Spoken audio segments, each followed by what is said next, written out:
Assalamualaikum warahmatullahi wabarakatuh. Bismillahirrahmanirrahim.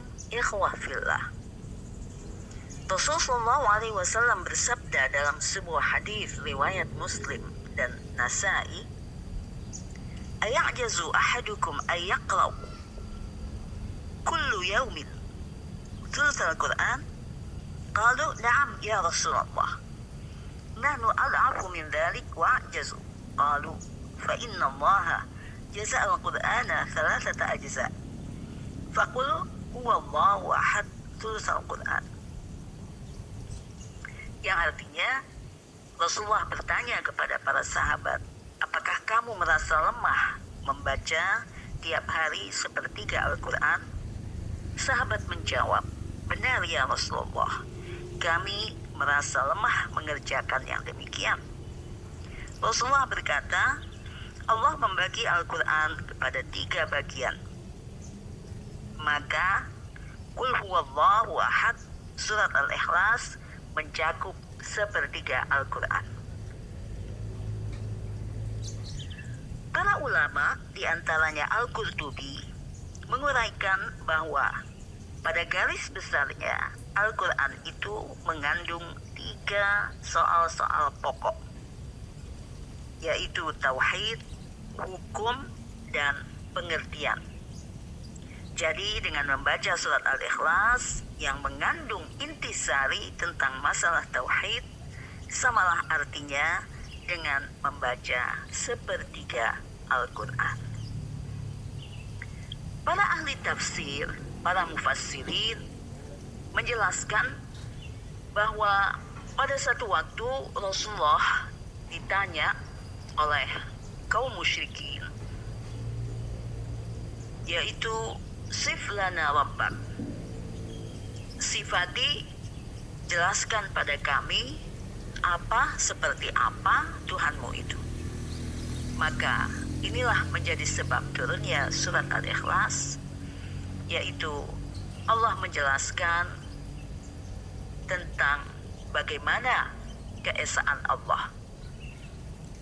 Apabila kita simak ayat pertama, yaitu Qul huwallahu ahad, Allah yang Maha Esa, Allah Maha Tunggal, tidak ada satupun makhluk yang menyekutukannya. Allahus Samad, Allah tempat bergantung.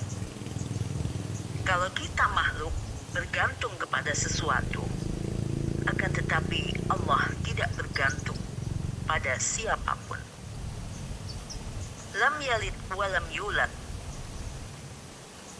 Allah tidak beranak dan tidak diperanakan.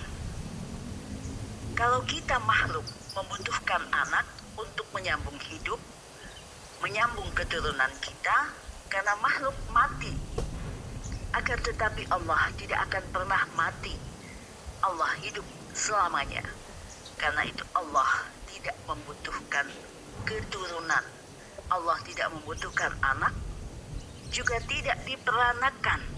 Allah tidak memiliki ayah, tidak memiliki ibu. Walam yakul lahu kufuwan ahad, dan tidak ada apapun yang bisa menyamainya, yang setara dengannya. Surat ini mengandung tauhid yang tinggi dan sesuai dengan kemurnian dan logika manusia yang tulus. Karena itulah surat ini diberi nama surat Al-Ikhlas. Imam Ibn Qayyim dalam kitabnya Zadul Ma'ad menjelaskan bahwa Rasulullah SAW banyak membaca surat Al-Ikhlas dan Qul ya ayyuhal kafirun di saat beliau melakukan salat sunat. Dan dalam sebuah hadis yang diriwayatkan oleh Tirmidzi, yaitu hadis yang sahih, dikatakan ruwiyat Tirmidzi an Abi Hurairah qala aqbaltu ma'an Nabi sallallahu alaihi wasallam fasami'a rajulan yaqra Qul huwallahu ahad Faqala Rasulullah sallallahu alaihi wasallam, wajabat. Qultu ma wajabat? Qala al-jannah. Pada satu waktu Rasulullah SAW berkata,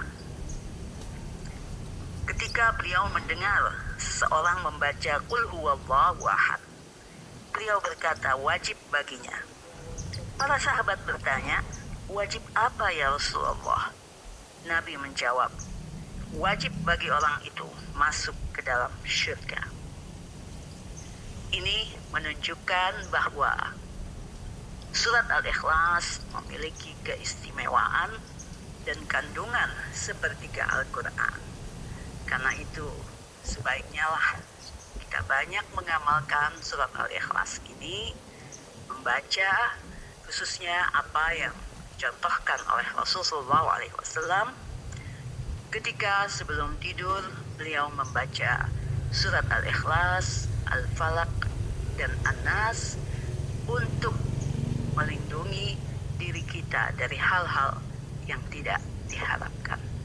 Wassalamualaikum warahmatullahi wabarakatuh.